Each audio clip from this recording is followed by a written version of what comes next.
Yashodanandana Braja Janaranjana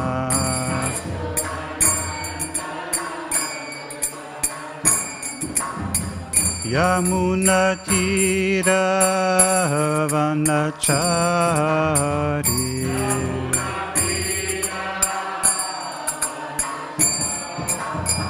Yamuna Tira Vanachari Yamuna Tira Vanachari Jaya Radha Madhava Kunja Bihari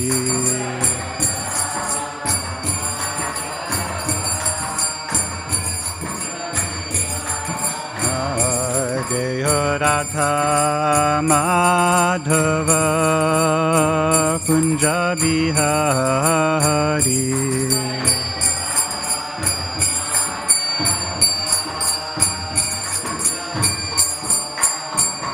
Jaya Gauranita He Gauranita He Gauranita Jaya Gauranita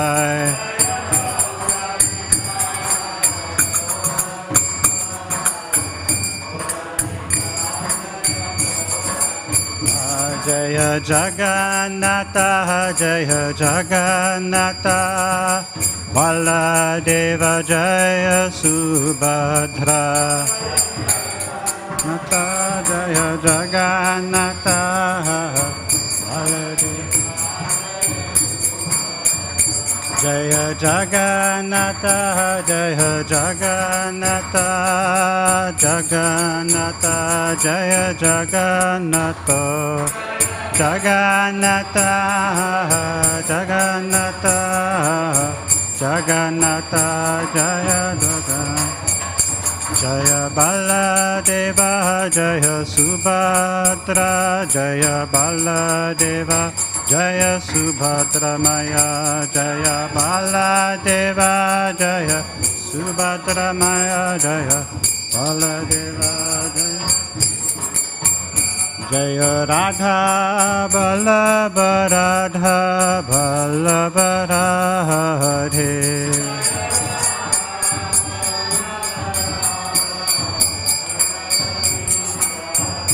Jaya Prabhupada Jaya Prabhupada Prabhupada Srila Prabhupada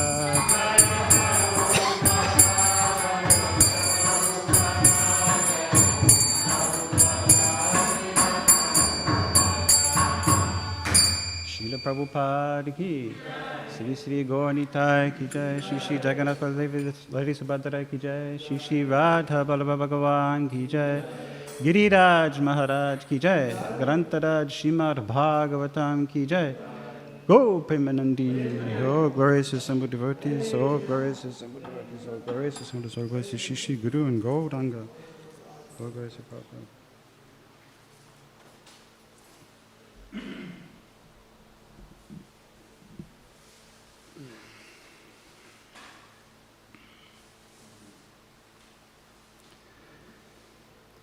Bhakti, how long have we been doing this special darshan of Jagannath?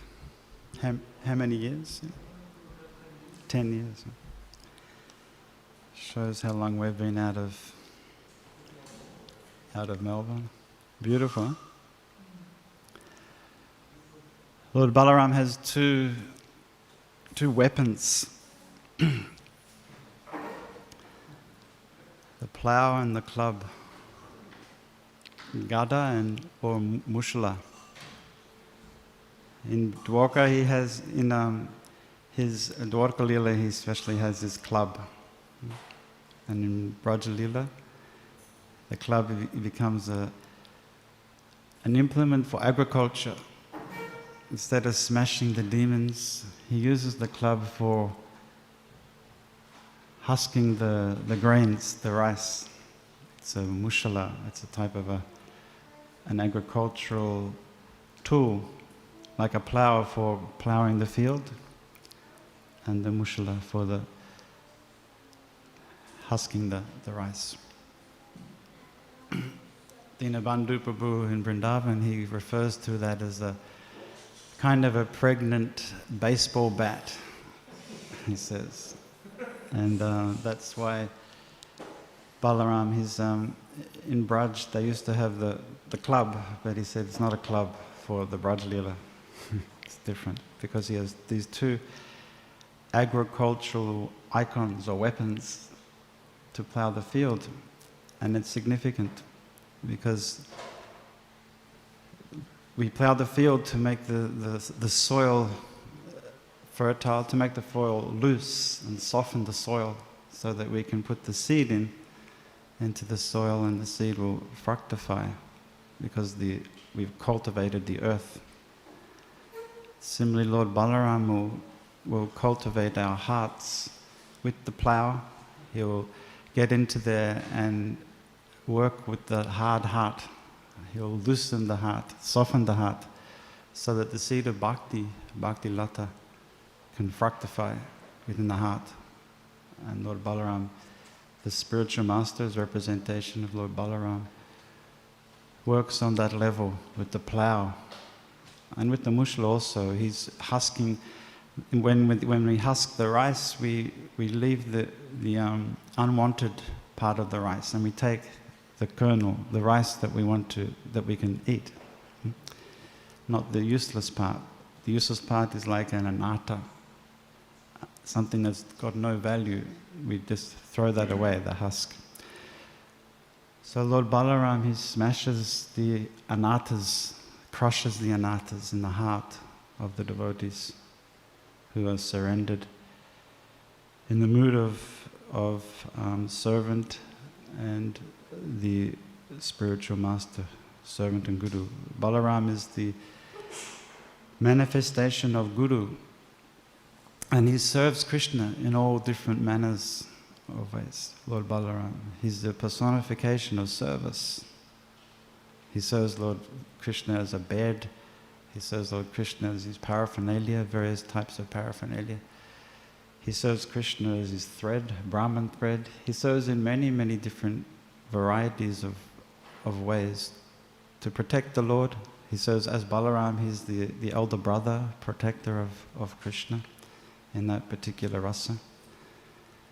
And you'll notice also in Panchatattva Lila, in Chaitanya Lila, that the Panchatattva, the 5 incarnations of that Krishna appears with, as Chaitanya Mahaprabhu, Lord Nityananda, Advaita Acharya, Gadadhar Pandit and Srivas Thakur, they're all servants.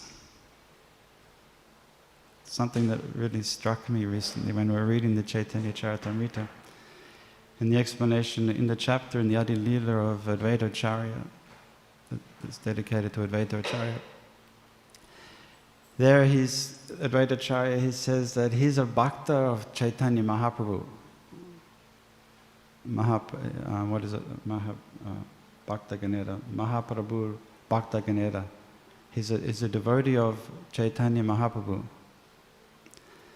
And all the Panchatattva. And Lord Chaitanya is a devotee. So the Panchatattva Rupam is they're all bhaktas. The Bhakta Avatar, the form of the Lord, the devotee incarnation of the Lord, the Shakti of the Lord, they're all servants. So Krishna appears in the Kali Yuga to serve, to teach service, to teach us that that's the essence or the spirit of the Bhagavad Gita, is service, submissive service. And they want to be servants, they don't want to be God. They don't want to be recognized as the Vishnu Tattva. They close their ears to that kind of talk, to Narayana. They want to be known as Swabhriti Bhritya Paricharatya Bhritya Bhritya, the servant of the servant of the servant of the servant of Krishna. 7 times, servant. So Balaram is giving us that special mercy today. He's got the plough ready and the mushala ready, and he's going to crush the anatas and prepare the heart for the bhakti lata. Shri Jagannath Baladev Lady Subhadra ki. It was a nice surprise to see them this morning. Writing like this. Jai. Om Namo Bhagavate Vasudevaya.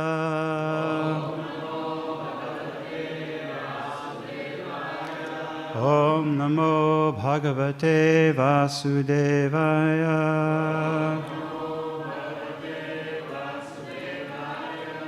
Om Namo Bhagavate Vasudevaya.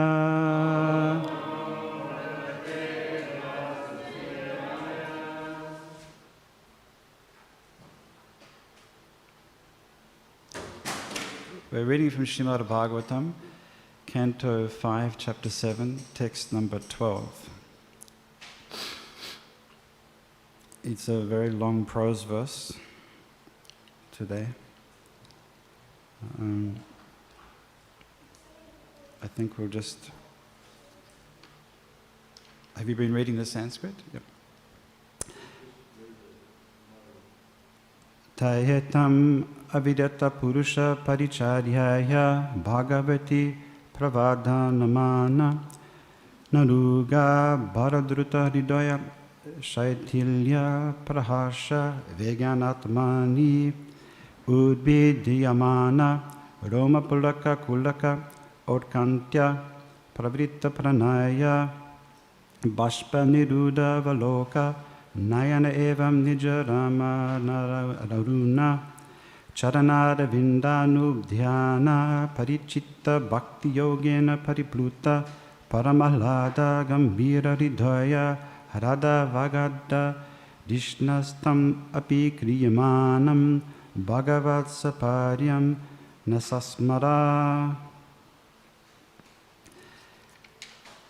Do you do the word for word? There's some very interesting meanings and synonyms in this section. Taya, by that. Ittam, in this manner. Avidata, constant. Purusha, of the Supreme Lord. Paricharyaya, by service. Bhagavati, unto the Supreme Personality of Godhead. Pravadhanamana, constantly increasing. Anuraga, of attachment. Bhara, by the load. Druta, melted. Hridaya, heart. Shaitilyaha, laxity. Prahasha vegana, by the force of transcendental ecstasy.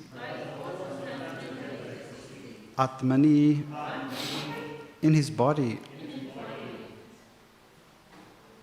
Udbidiyamana, sorry, it's a compound here. Roma pulaka kulakaha,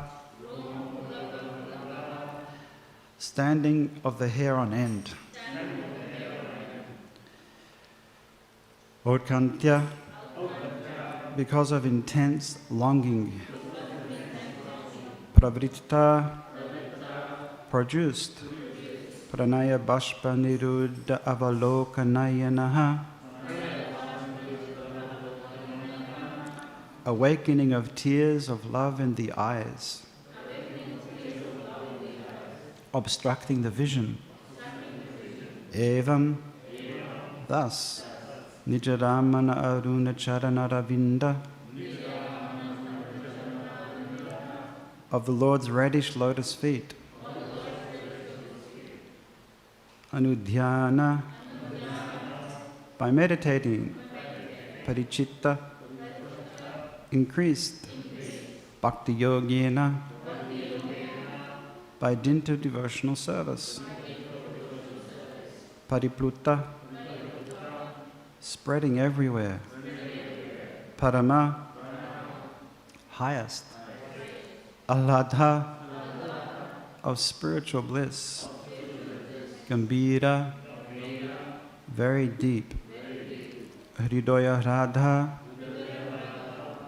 in the heart, which is compared to a lake. That is the Hrada, the lake. Avagada, immersed.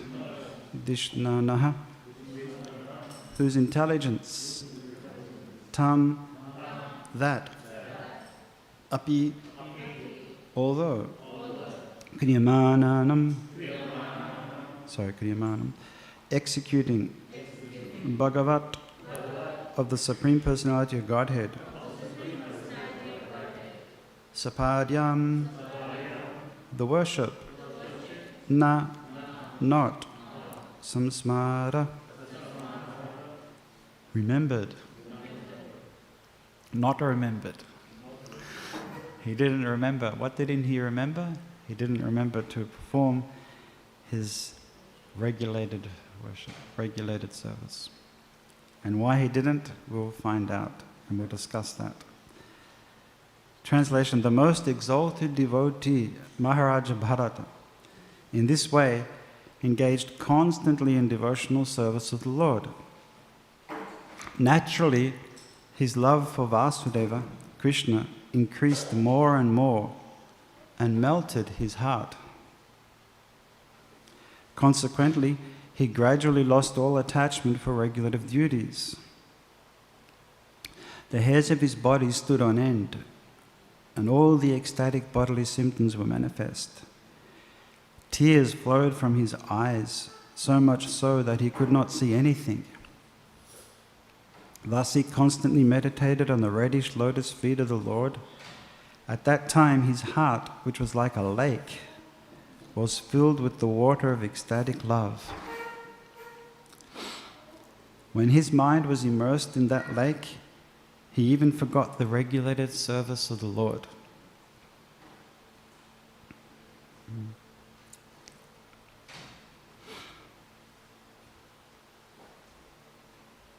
You can read this to repeat after me, please. That most exalted devotee, Maharaj Bharata, in this way, engaged constantly in the devotional service of the Lord. Naturally, his love for Vasudeva, Krishna, increased more and more and melted his heart. Consequently, he gradually lost all attachment for regulative duties. The hairs of his body stood on end, and all the ecstatic bodily symptoms were manifest.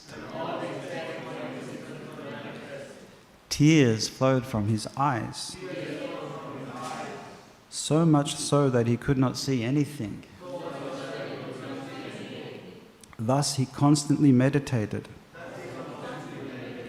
on the reddish lotus feet of the Lord.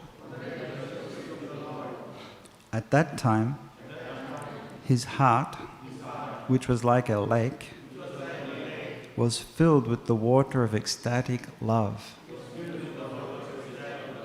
When his mind was immersed in that lake, he even forgot the regulative service of the Lord. To the Lord.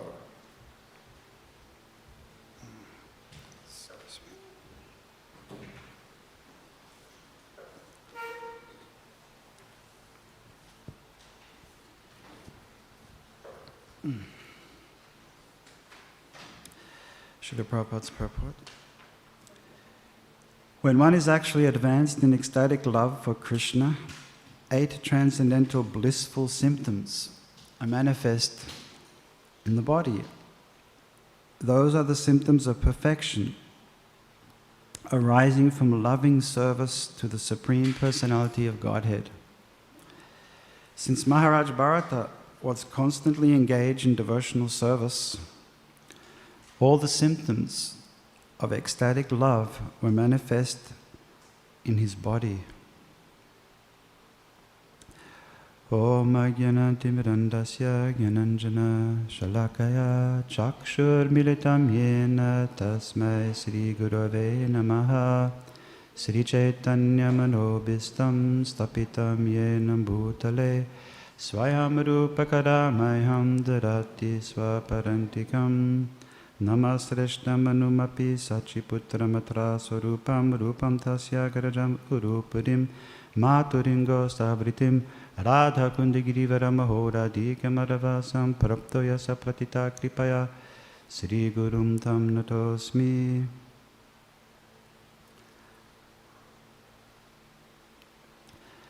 Well, we're reading some very long Sanskrit prose verses in probably the shortest chapter in the Śrīmad Bhāgavatam. 14 shlokas in this chapter, and 14 long shlokas, but important verses. And this is another testament to the brilliance of Srimad Bhagavatam. The Bhagavatam is the book incarnation of Krishna. It's Krishna in a book form. In the temple, some of you may have been to the temple in Budapest. Have you been to Shivaram Swami's farm in Hungary? And there at Bhagavatam time, the Bhagavatam is presented to the speaker from the altar. The Bhagavatam comes off as the deity comes from the altar to the podium, to the place where the speaker will sit. And the speaker stands and greets the Bhagavatam. And everybody's standing because a great personality has come. Everybody's standing. Not down the back doing stuff and looking for the Mahaprasadam and everything. Everybody's in there. Whoa. The Bhagavatam's coming. Śrīmad Bhāgavatam. Krishna's coming in this pages of Bhagavatam. And then he doesn't come with all ripped up pages and smashed up cover and everything like that. Like sometimes our books get messed up. In all the temples, at the bookcase. But they have this beautifully embroidered cover for the Bhagavatam. It's like something, from the Sistine Chapel or somewhere like that. It's really, gold embroidered and embossed. And very, very, elegant cover for the Srimad Bhagavatam. Because Bhagavatam is Krishna. So they respect Bhagavatam like that. And then Bhagavatam is installed for the class. And so inside the Bhagavatam we have 18,000 verses. And another little side comment there on that community. It's a beautiful community. We met a devotee there who analyzed Bhagavatam 3 times. He counted the number of verses in Bhagavatam. 18,000, because he said it wasn't adding up. So he's thinking, he's a computer guy, he likes analytics. So he's putting it through the stress test. He's got to find 18,000 verses in Bhagavatam. Everyone says it's 18,000 verses. So he counted the verses, not 18,000 verses in the 12 cantos. Then he discovered something very interesting, that the 18,000 verses refers to Anustup. This is something that Gopabrindesh Prabhu might be interested in. Oh, he probably knows this already. But the 18,000 verses in Srimad Bhagavatam are calculated according to the Anustup, not according to the prose and not according to the different types of meters of Bhagavatam. If you count the 18,000, if you count the verses in the 12 cantos, then you don't get 18,000 verses in 12 cantos. Just if you say text 1, text 2, text 3. But if you split up all of the syllables, and he did this, he split up every syllable in the Bhagavatam to 8, Anustup has 8 syllables on one line. He made that the whole Bhagavatam into 8 syllables, each verse, and it came out to exactly 18,000 verses. And he did it 3 times to prove. He's a scientist. He did it 3 times to prove it. So in this 18,000 verses, there's every possible form of literary embellishment and literary genre is presented in Bhagavatam. So we think we have some great, amazing literary traditions in the Western world or in all different traditions.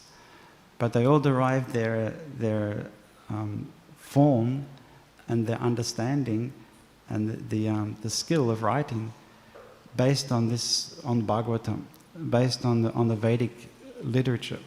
It's so vast and so comprehensive and so complex and detailed.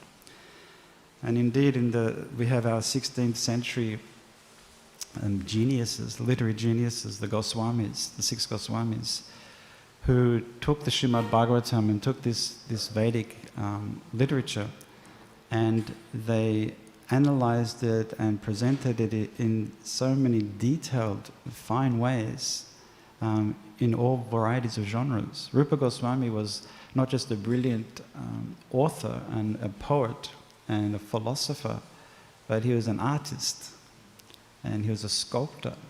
He actually sculpted the Radha Damodar deity of Jiva Goswami, the small deity of Jiva Goswami.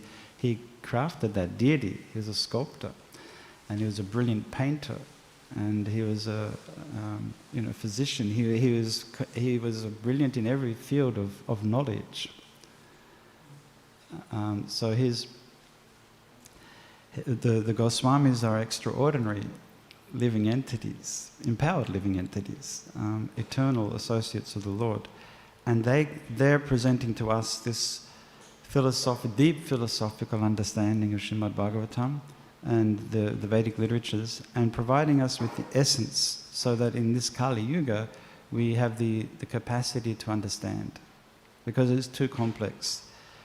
The whole essence of the reason behind Srila Vyasadev's despondency was because he hadn't fully glorified Krishna. Narad Muni helped him to understand that, helped him to perceive that the cause of his feeling inadequate or feeling incomplete was because he hadn't fully glorified Krishna.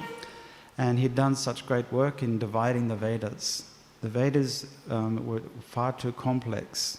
As we were entering into the Kali Yuga, who could understand and who could interpret or who could access such a vast volume of literature? So he did the great job of dividing it, Vedavyas, of dividing the Vedas into sections, because when we divide something up, when we compartmentalize things, we have a better capacity to understand them, because we put it in this little box. We say, this is Rig Veda, this is Yajur Veda. And then we can, okay, everything that comes in here is about ritual, everything that's in here is philosophical understanding, everything in here is to do with bhakti. So we compartmentalize it, and that enables enables the mind and enables the learner to focus on a particular area of study, to focus on a particular area of need that we have. So he compartmentalized it and divided it for our understanding. And the Goswamis did that further for us in Kali Yuga. And Rupa Goswami particularly provided us with a very detailed analysis of rasa. He's a Rasa-Acharya. Vishwanath Chakravarti Thakur came after. And Rupa Goswami provided us with this incredible, minute, very, very fine understanding of every aspect, of every facet, of every nuance of emotion that's capable for our human psyche, that comes from Krishna, it comes from the spiritual essence. And you'll read that if in the latter pages section of the Bhakti Rasamrita Sindhu, or Srila Prabhupada's Nectar Devotion, we'll read very, very amazing, detailed analysis of different moods and expressions of moods and the cause of that particular emotion that is aroused by some kind of experience, a trigger, udipan, something that triggers an emotion, triggers a thought, triggers a memory of Krishna. We'll read those details. And those details are presented with clarity and with precision and with very decisive, in a very decisive way. Not perhaps it's like this or maybe, but this is how it is. When this happens, this happens. It's very scientific. Prabhupada said this is the science of Krishna consciousness. And then if in any scientific arrangement, in any scientific experiment, there has to be a fair test. We have to have variables that are something that stays the same and something that we're changing to test to see what happens. So the Goswamis are the transcendental scientists, professors in their laboratory. And what is their laboratory? Their laboratory is under a tree. They don't need very sophisticated systems, mainframes or sophisticated computers, technology. Their laboratory is in the forest, Vrindavana, in the forest. And in that forest, this has amazed me many times thinking about that. We have so many facilities with computer technology and with all digital sorts of information that we can access through search engines and through universities and online libraries and things, databases. If you enroll at a university, you'll get access to certain databases depending on your field of study. If you're in education, you'll open up all these databases. If you're in science, you get all these databases, and unlimited, billions and billions and billions of bits of information that you can access through these databases, scholarly papers and everything like that. Just imagine how much information is available. But that wasn't available in the 16th century. But they were able to produce such elevated, incredibly advanced understanding and literature that we couldn't come near in this modern day with all of our facility, with all of our digital knowledge and analytics and everything that we're very proud of. We can't compare. So that's a very long-winded introduction to this analysis of rasa, because it's this emotion that Bharat's feeling has a cause, and the cause of that emotion is bhakti. The cause of that emotion is service. And that's the thing that we need to emphasize, that we don't get so much caught up in analyzing ourselves personally and in the public arena of the different bhavas, sattvika bhavas, or the bhavas or the components that come together to create this rasa mixture, this mellow of bhakti. Because that's something that it's analyzed, it's articulated, it's written, and it's there for our understanding, but for our universal common presentation and understanding of Krishna consciousness, it's bhakti. The cause of the Astasattvika bhava, the cause for the stahe bhava, the cause for all of the alambana and the udipan is service. And Prabhupada says and that's the connection between Vaidhi bhakti, sadhana bhakti, and raganuga bhakti, spontaneous devotion to Krishna, is service. That's the connection, and that's what Prabhupada was so brilliantly able to capture in his purports and his presentation of Krishna consciousness that nobody else was able to do, and maybe no one else will ever be able to do as well as Prabhupada did, is that he gave bhakti. The distinguishing, unique feature of Prabhupada's presentation was bhakti, devotional service. And it seems too obvious. It gets lost in its simplicity, that it's bhakti, devotion. And if you read the introduction to the Bhagavad Gita, and I'm sure all of you have read the introduction to the Bhagavad Gita, and probably many times. I know I have, and they made a book, the BBT made a book of the introduction to the Bhagavad Gita. It's such an important piece of writing that Prabhupada produced. And for me, the thing that stands out the most in that introduction, in that 35 pages or whatever it is, 36 pages in the introduction, is the word spirit. Prabhupada says, what is the need of another commentary on Bhagavad Gita? There's hundreds of commentaries on Bhagavad Gita. You can Google how many commentaries there are on Bhagavad Gita. There's hundreds and hundreds, literally. And so what is the need? The need is that Prabhupada said all of the commentators on Bhagavad Gita in the past have missed the spirit of the Bhagavad Gita. And so you read that, it's in about the 5th paragraph or the 6th paragraph, and that sort of piques your interest, Prabhupada's talking about the spirit of Bhagavad Gita. So is he going to tell us what the spirit of Bhagavad Gita is?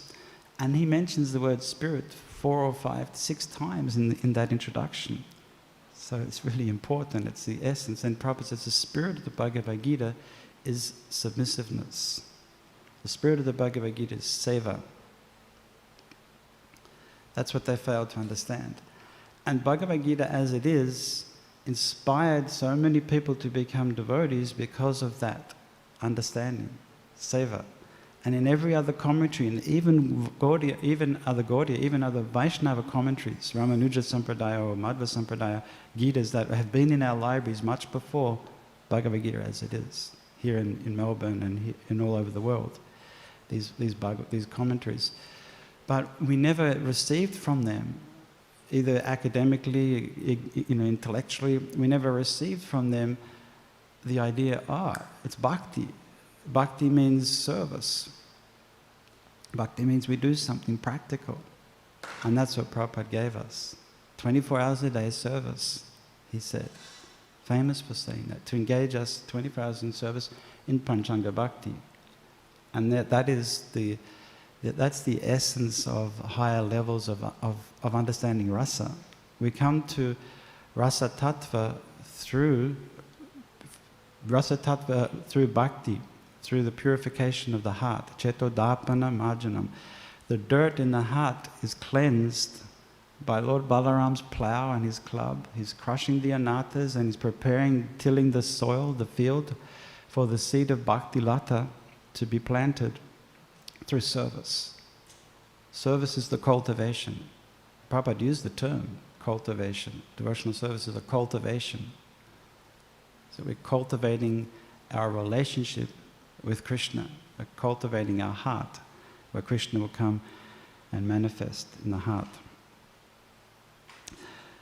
So let's get back to why we're talking about this in the first place. And that's because Prabhupada says that when one is advanced in ecstatic love for Krishna, that means when you're perspiring and hairs are standing on end and faltering voice and frothing at the mouth and quivering over the body, romancha kampa srutaranga bhavo. We sing in the morning, isn't it? The spiritual master, he's always absorbed in. And why is it romancha kampa sru taranga bhavo? Why is the tears flowing from the eyes and the hair standing on end and the body quivering? Because of Mahaprabhu, Kirtan and Nritya Gita, Varitra. Because of the Kirtan of Mahaprabhu. Because of engaging in these activities, Nritya, by dancing and chanting Gita and playing musical instruments, Varitra. That's why it comes. It doesn't just come out of the sky. It doesn't just fall upon us. It comes because we engage in Panchanga Bhakti. Then we'll have the romancha kampa asru taranga. Asru taranga, the tears flowing from the eyes like rivers, like Ganga, because of Mahaprabhu Kirtan and Nritya Gita, Varitra, because we engage in Panchanga Bhakti. So when one is actually advanced in ecstatic love for Krishna, these symptoms, 8 transcendental blissful symptoms, manifest in the body.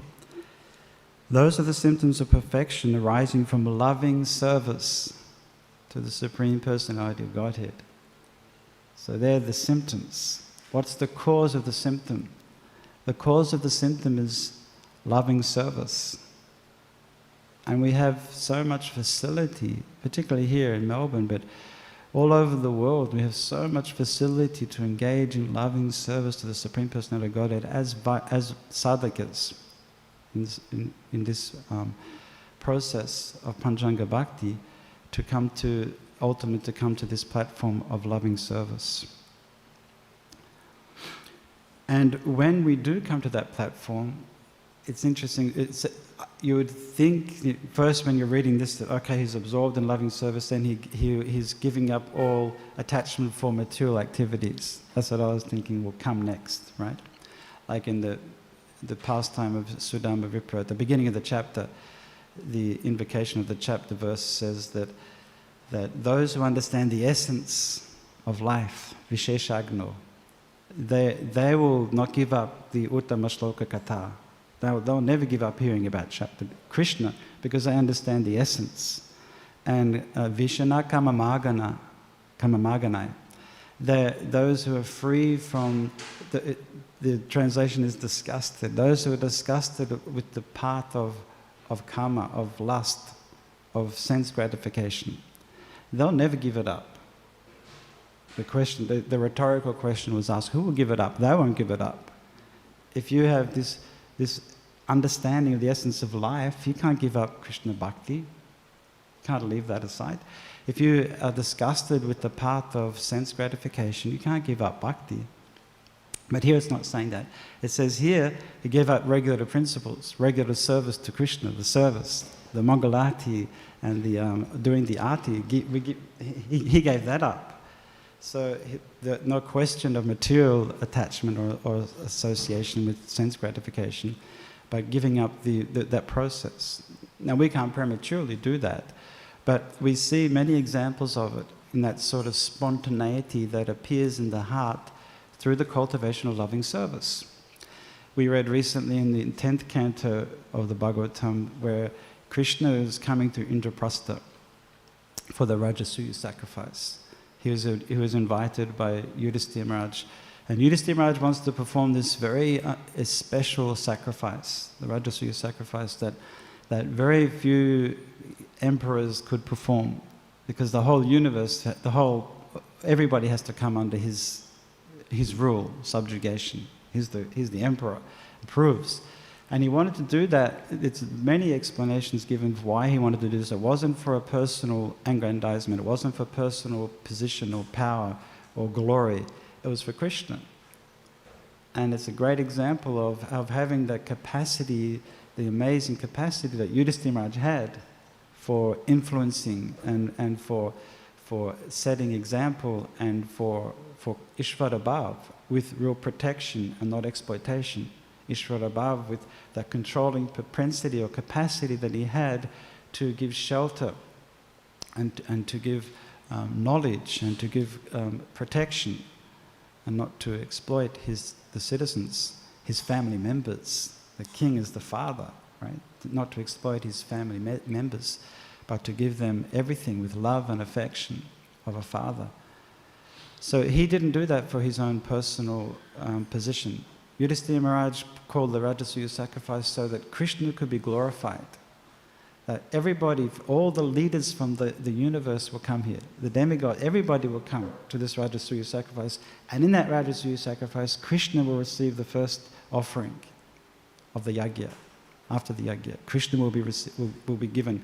There will be a debate, there will be a discussion, who should receive, and it will be concluded that, I think it was Sahadev who concluded, Krishna is the most, in this audience of exalted sages and emperors, kings of the world and demigods, it was concluded that Krishna should be given the number one position.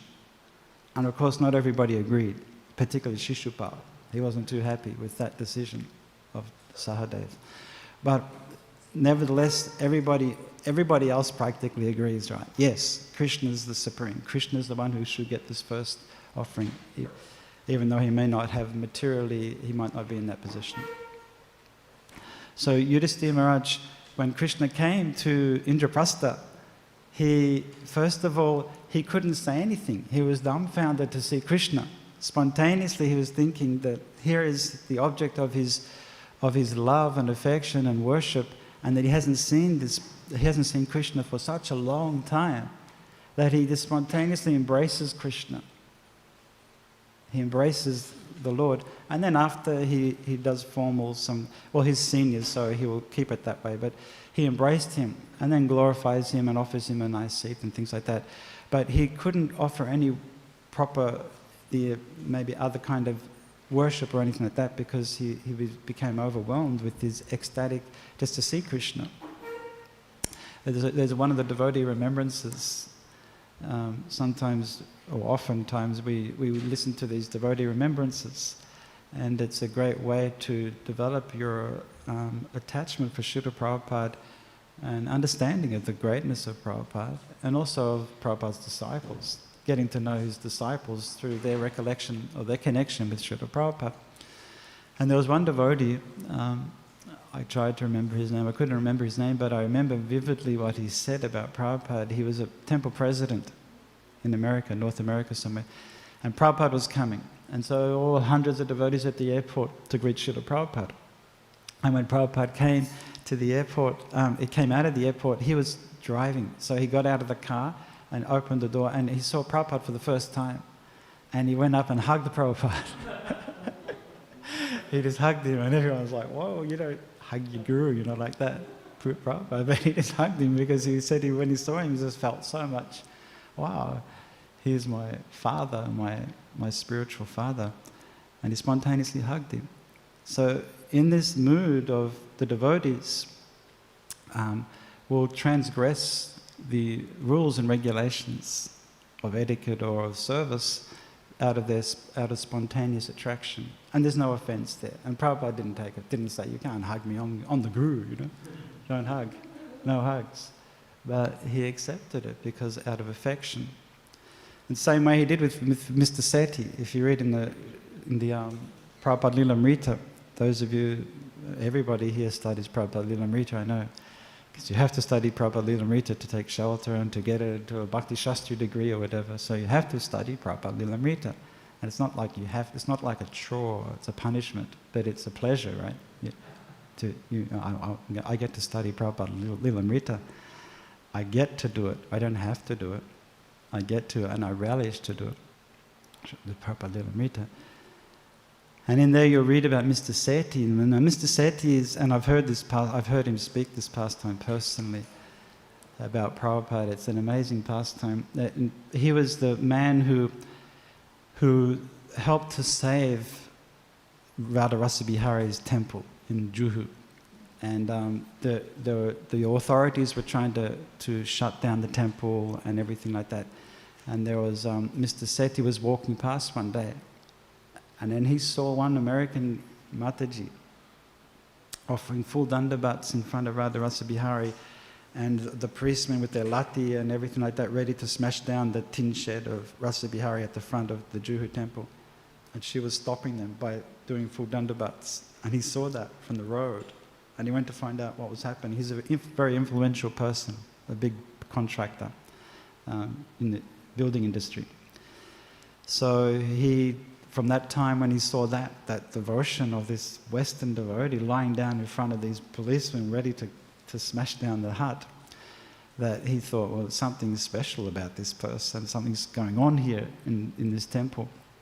So he kind of adopted Juhu, and he fought many times for the protection of the temple and the land, and helped the devotees sort many things out there legally.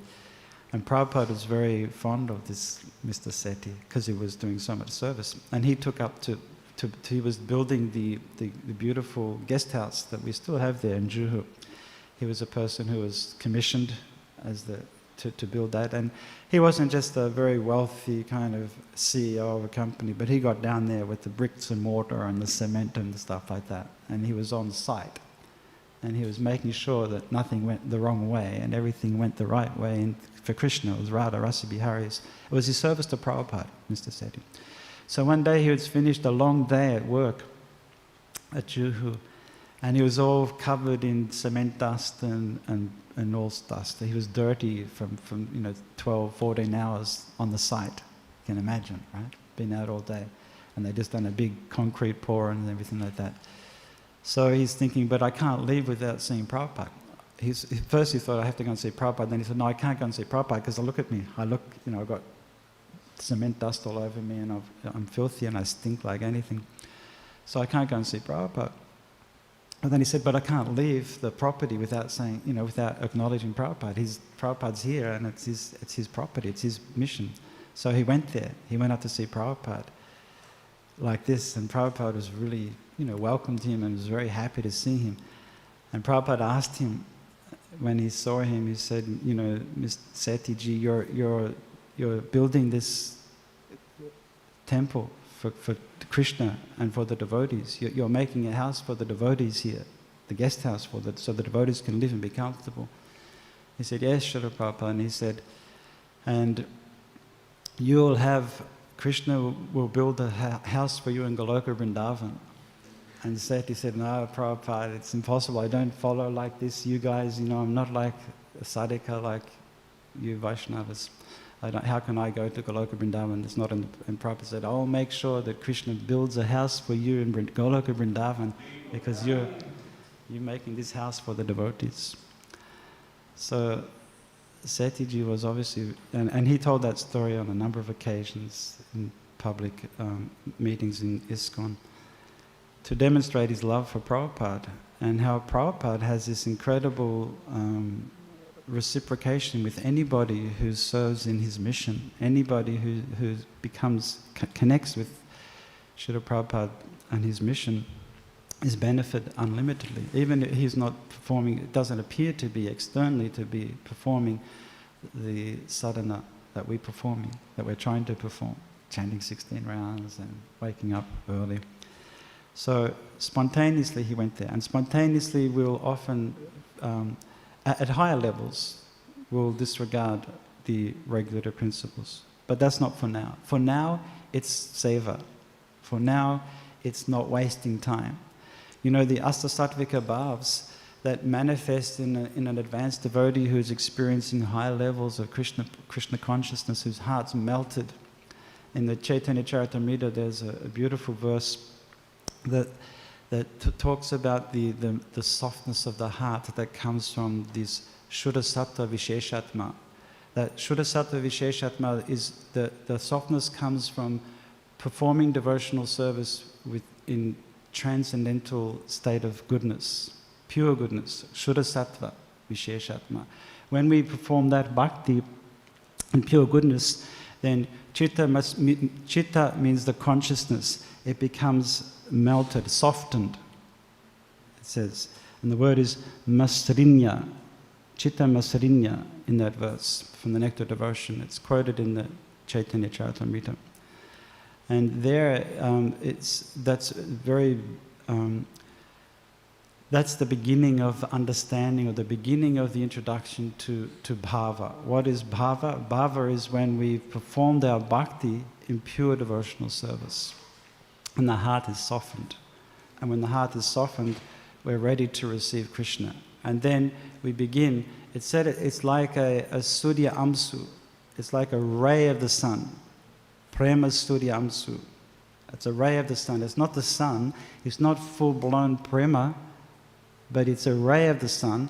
And that ray, and that will become more and more condensed as the practitioner, as the sadhaka, as we practice bhakti, that becomes a more and more intense ray of sun, of prema, of bhakti. And that comes from seva. So there's a very interesting story in the Chaitanya Charitamrita. Chaitanya Charitamrita and Srimad-Bhagavatam it's full of bhava, it's full of emotion. It's full of every type of kind of ecstatic emotion that is conceivable and is analyzable by Rupa Goswami in his Bhakti Rasamrita Sindhu, to the amazing degree of the fineness of the nuance that he is able to extract from an exchange, or from a look, or from a feeling, or from a bodily action. Oh, phew.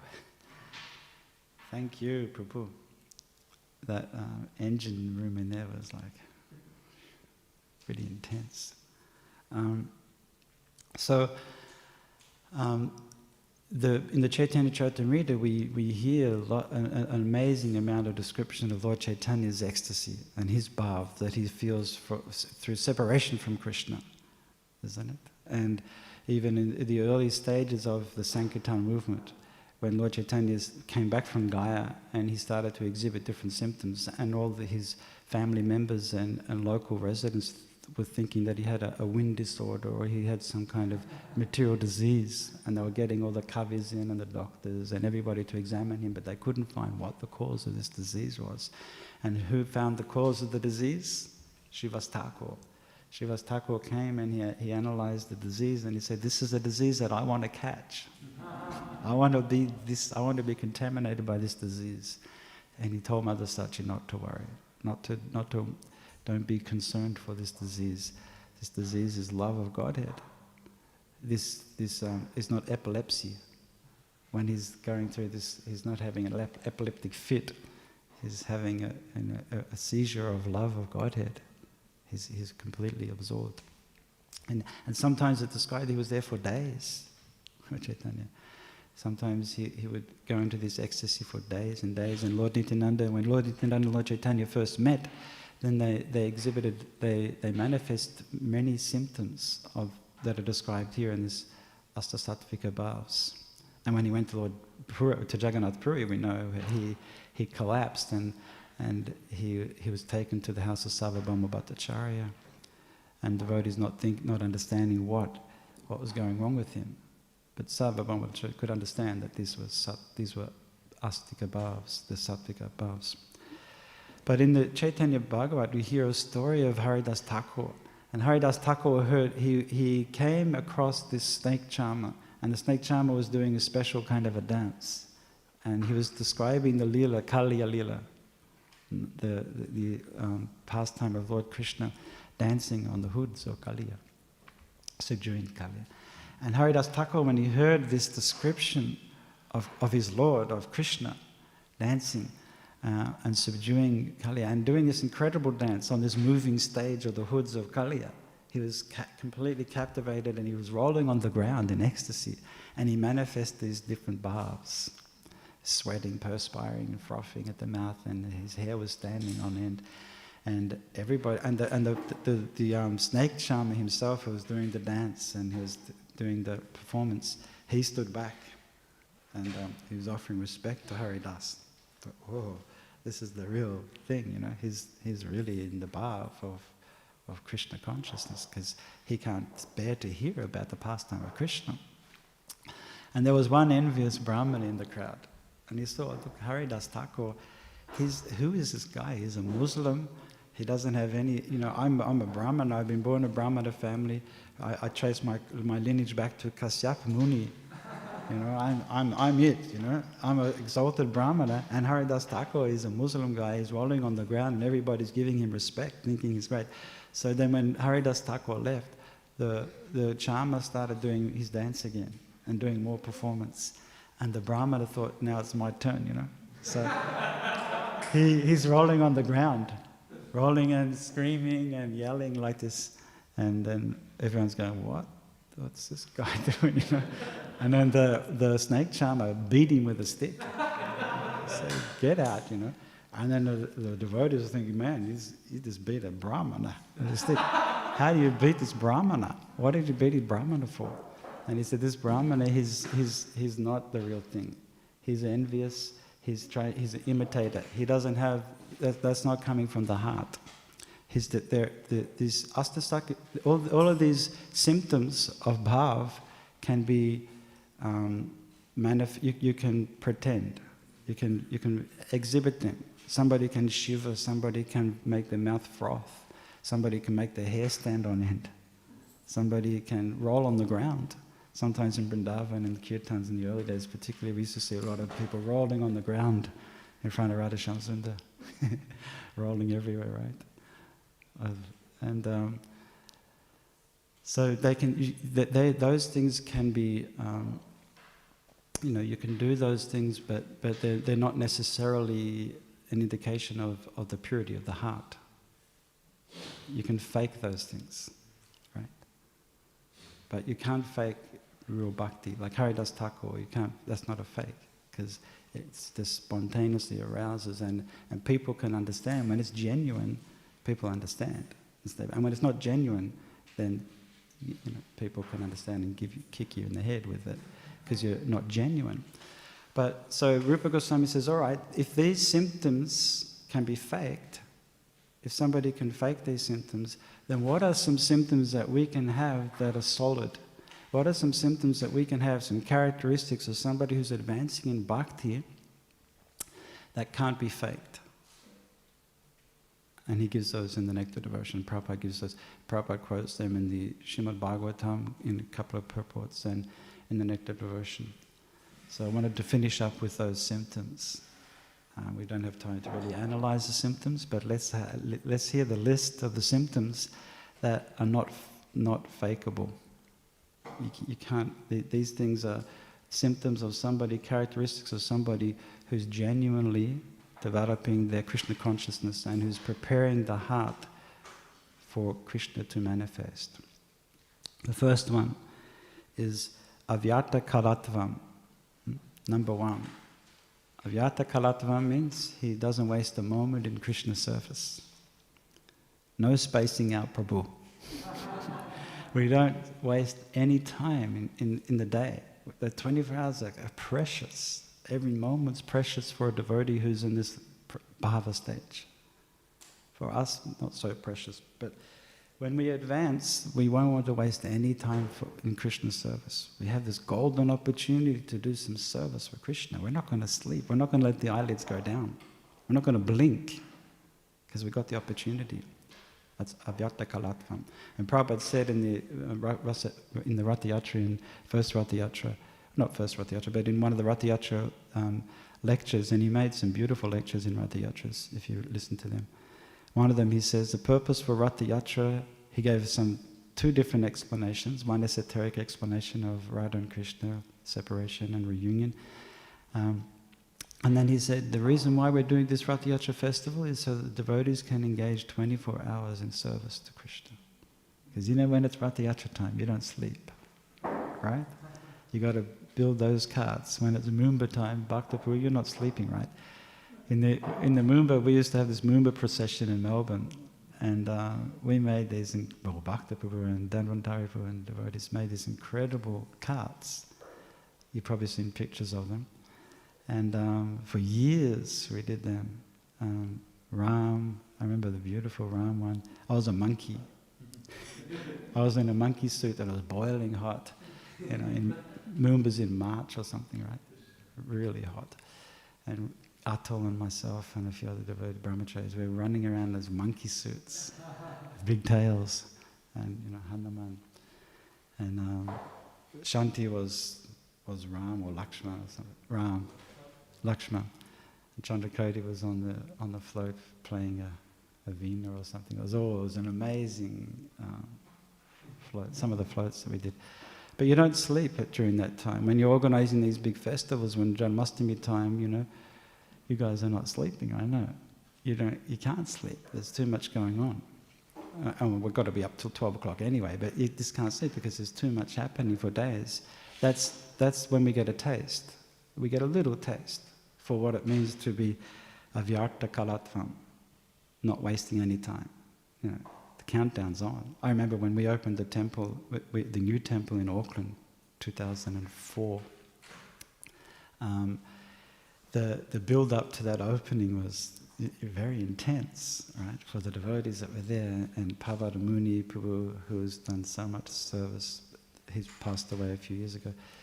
He's done so much service in ISKCON, in the Samadhi in Mayapur, and so he did a lot of the work in the temple there. And we're finishing off the doors and the floors and the walls, you name it. We're finishing off right to the last minute when the dignitaries are all coming up the stairs. We're still polishing everything was like intense.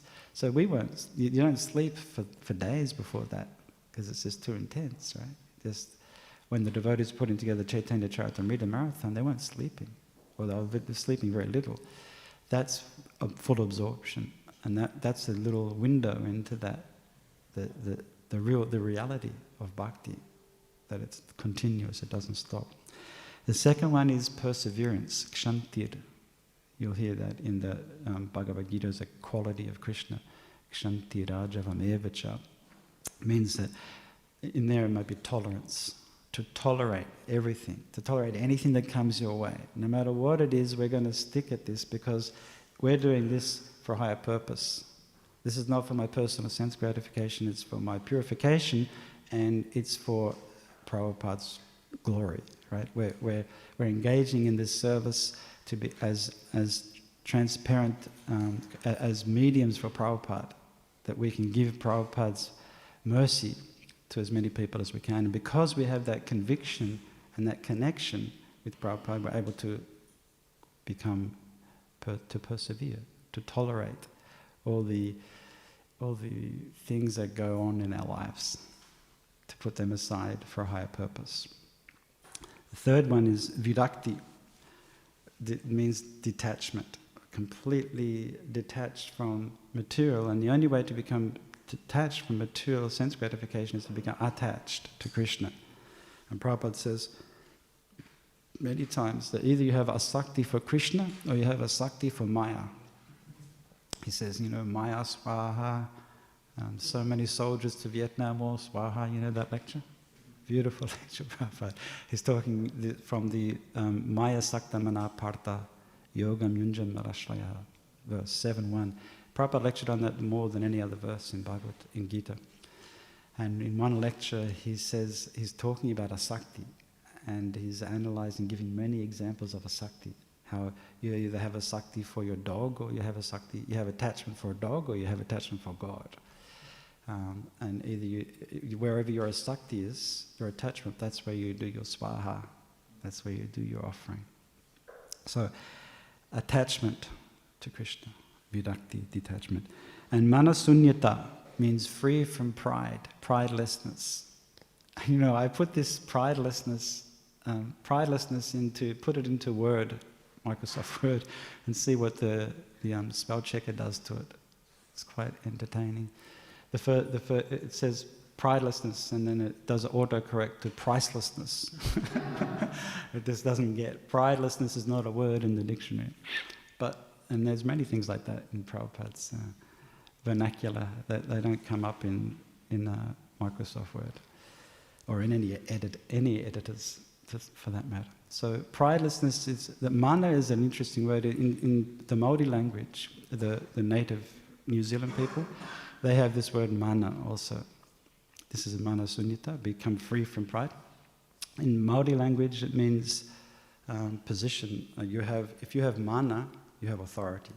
Right? If you have mana in Māori kingdom or in New Zealand, they say he's got mana. Right? That guy's got mana. Means he's got an air of authority. People will listen to him. He's got mana. He's got tradition, heritage, and he's done good works. So because of good things that he's done in the community, he got this mana. So mana is the same word, Sanskrit word. He's got this, but mana sunyata means we're free from that kind of designation of that, and that's the feeling of being humble. Even though somebody's super qualified, they remain humble in front of their spiritual master. They remain humble in the process of bhakti, even if they have many good qualities, they can do many things. Ashabandha means, Prabhupada's classic is to hope against hope. We never give up hope. I was talking to a devotee the other day in Belgium, and his wife's had multiple sclerosis for 10 years or something, and starting to decrease, her body's starting to diminish now more and more. She's requiring assistance. But he said they're hoping against hope, that something will happen and she'll be able to develop strength. But that hope against hope is that Krishna can do anything. Miracle on 2nd Avenue, Krishna can do anything. And we have that conviction as devotees that things might seem to be insurmountable. We might seem to be coming up against so many obstacles in the course of our bhakti, but we hope against hope that Krishna will make arrangements that will navigate a path through this complexities. And then there's an intense eagerness to achieve pure loving service. That's samutkanta, like lolyam, intensity, greed for bhakti. And the next one is very important. Name gani sadaruchi, that we have this taste for chanting the holy name of the Lord, always chanting. Kirtaniya sadahari. And again, what's the cause? The cause is humility. The cause is tolerance.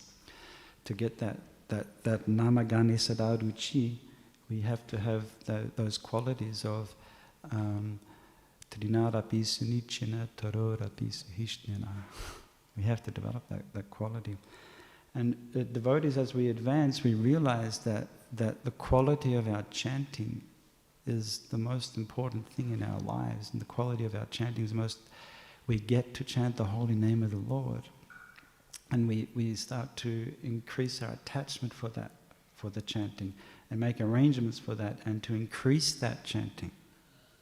Sometimes that numerical strength is important to develop more of a taste for chanting, is to bump it up sometimes. Special holiday, an Ekadashi, or a appearance day, or a day where there's not much on the agenda. The calendar, there's nothing on, no appointments today. Could be a great opportunity to bump up the rounds. Push in 5 more, push in another 10 rounds. Got nothing else on today. Or I've finished everything for the week. Okay? So increase. That numerical strength is important. That we consider that we're not going to just spend the rest of our 50 years in this body chanting 16 rounds a day. Or if we did 16 pure rounds, for sure. But sometimes that numerical strength helps us. Bir Krishna Maharaj one time said, talking about this point, talking about chanting 64 rounds, because he says at initiation, I think, that the devotees, he says, how many rounds? And they say 16 rounds. And he says, on Ekadashi, and they say 64. 64 rounds. Is there any Bir Krishna Maharaj disciples here? They're probably out chanting 64 rounds. But, he says if you can. He doesn't say you have to, but he says if you can, on Ekadashi, bump it up. So he says, the first 16, and he talked about it, the first 16 rounds is like Little League. In the sports club, the big seniors are out there playing the game, and at half time, the Little League come out, little fellas come out onto the field, and they play the game, right? It's cute kind of entertainment at half time. And then the big guys come back out, the real footballers, but the Little League are out there. So he says the first 16 are like Little League. You go out there and just chant, Hare. But then the second 16 is really serious. They're Krishnas. Like the first 16 are your rounds. These are my rounds. But after that, it's Krishna's, we're on Krishna's time, not on my time. So we need to really focus on that one. Asaktistad gunakyane, that's addiction for glorifying Krishna's activities. I mean, that's another class, and it's something the Bhagavatam is just like, that's what the Bhagavatam is. It's chami srota we have a desire to hear Vidyanyananta Vidyasya. I want to hear about Krishna's valor, about his glory, about his success. He's my hero. Krishna's my hero. I want to hear that. It's chani srotam. Hey Prabhu, Prabhu, speak about Krishna. Tell me about Krishna. That's what I desire to do. And pritistad vasatistale, to have that desire to live in the holy place, or a love for living in the Lord's dham, a love for living in the temple. This is the dham of Krishna. A love for living in my house, it's a dham of Krishna. We worship Krishna, it's a dham. It's a love for living there. I love living there, my house, it's Krishna's house. Right? I love to live there. And we keep it clean, keep it tidy, keep it organized. So it's because it's Krishna's. Don't neglect it. We love to live there. We love to live in Vrindavan. We love to live in Mayapur. But we love to live wherever Krishna is, that's the dham. Wherever Krishna is glorified is the dham. So these are 9 characteristics of somebody in bhava, the preliminary stages of love, that can't be faked. You can't fake it for a long time anyway. You can say, I love chanting Hare Krishna, and then the next day you're doing something else, completely different. It's consistency, it's something over time that you can't fake. So I'll finish here. Sorry, it went a little bit long. Got into a little bit of ecstasy to see Lord Balarama in his clubs there. That was a nice surprise today. Balaram's mercy. He's probably going to whack me on the head with that club, I reckon. He should. Are there any comments or questions or corrections? Prabhu? Yeah. Even at the Nishtha stage, we can see all these symptoms develop in a person. So how does from Nishtha to how they differ? How can you differentiate someone from who is on the Nishtha stage? Okay, so Sri Chaitanya Prabhu is saying that even in the Nishta stage, these 9 symptoms of preliminary of bhava are manifest. So what is the distinction between Nishta and bhava, between this steadiness in what we're doing and bhava? Technically, I couldn't really give any definitive answer there, but and I don't really think that for the purposes of the analysis, I think it's not so important to understand the kind of the distinctions between the stages, but rather the importance is utilizing our time and developing tolerance and developing a taste for the holy name. I mean, the stages are given for a purpose, and so it is important to understand the stages. And at different stages, Bhaktivedanta Thakur says at different stages there are different rules and regulations at different stages of bhakti. So when we come in Adoshada, at the beginning stage, we have a different set of rules and regulations than we do at Prema. So from Shraddha to Prema, there's different stages. But the distinction between that, even though all of these, I don't know, well, these are specifically given in the Bhakti-rasamrita Sindhu as characteristics of bhava. So I'm not sure why they wouldn't be given earlier. Bhakti, do you have any comment on it? Thanks for a really wonderful class, Prana. Thank you very much. It was very enjoyable. Prabhu, there's one thing I wanted to ask in regards to your discussion about Mr. Sati. So sometimes a devotee may think, recalling that sort of pastime, that if I'm fully engaged in Krishna consciousness, sometimes I can skip out on doing my sadhana. Because I know Prabhupada will protect me and I'm doing service, and as he said to Mr. Sati, I'm building you a house in Goloka Vrindavan. So sometimes we could be a little complacent about our service. Could you just talk on that a little bit? Yeah, sure. If we have time, I can talk on a little bit. But it's a very good question, and it's some practical application of philosophical understanding that I'm working hard for Krishna and I don't have to chant Om around, so I'm working hard. And there are certain instances when that was sanctioned by Prabhupada, not just Mr. Seti, with certain disciples, and said, well, you don't have to chant because you're doing so much service. You don't have time for chanting. There was one or two, very few times, right? The Prabhupada made these concessions. But mostly he said, how do you think you're so special? Or why do you think your service is so important that you can't go to Mangalati? He said that many times to devotees, that even to very senior devotees, that you have to do these services. And no matter what the service is, you have to engage in this sadhana. So we would always err on the side of caution and consider that we're not in the position of Mr. Seti or in the position of some exalted devotee where Prabhupada said you didn't have to do something. But I'm a devotee that needs everything that's available to prepare my heart for Krishna, to purify myself. So I need to engage in this sadhana, and I need to apply myself to this sadhana, and I need to increase this sadhana, not to decrease it because I'm busy doing something else, because service for Krishna. But sometimes when we're busy doing service for Krishna, we forget why we're doing it, who we're doing the service for, and we can become confused and think that it's for me and that I'm getting this certain benefits from doing this service or deriving certain type of satisfaction or relief or whatever it is, position from doing this work for Krishna. And by doing sadhana, we're reminded why we're doing what we're doing, for who we're doing it. And that's the importance of sadhana, is that regulation keeps reminding us, it's a continual reinforcement that oh yeah, I'm doing this for Krishna, I'm doing this for Prabhupada. The reason why we're stressing out, or the reason why we're doing this, is because there's a higher purpose. We're fighting on the battlefield for Krishna and thinking of Krishna. We're working and thinking of Krishna.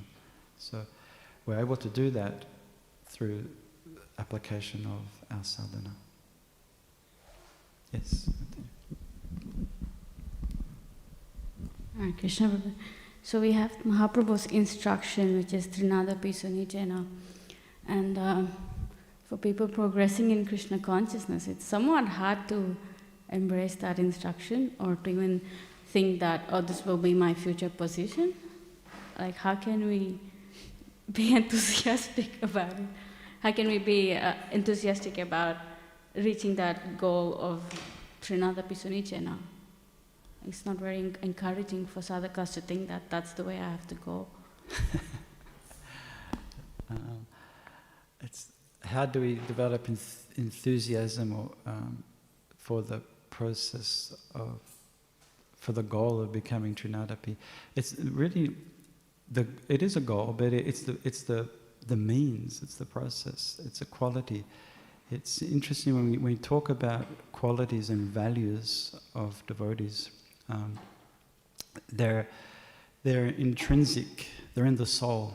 They're not external things that we're placing from outside. They're already in the soul, and they have to be revealed. They have to be evolved. The soul's evolving. We call it a transformational process. So humility is already there. Tolerance is already there. It's a quality of the Atma, of the soul. And by engaging in the bhakti, then Lord Balarama gets out the plough and he helps us. It's not that we have to do it ourselves. We get assistance from the spiritual master, from the devotees, from Krishna himself, and to help us to develop our attachment for Krishna. And as we develop our attachment for Krishna and detachment from the material energy, those qualities will naturally develop. So it's intrinsic. It's not necessarily the goal that I have to become tolerant, and I have to become tolerant. And if we just focus on I have to become tolerant, then we'll probably become intolerant. But we become intolerant that I can't become tolerant. We have to focus on Krishna. And if we focus on Krishna and service to Krishna and service to the Vaishnavas, then those qualities, savagyanas tamattasura, all the qualities of the demigods will become manifest. It's, when it says it's spontaneous, or it's it happens without, what's the word I'm looking for? They automatically appear. And when something automatically appears, it doesn't mean that it automatically appears without any endeavor. We have to endeavor, and then it will naturally appear. That those qualities will naturally manifest. Okay, it's getting late, I think. Thank you very much. Śrīmad Bhāgavatam ki jai, Srila Prabhupada ki, Go Premanandi.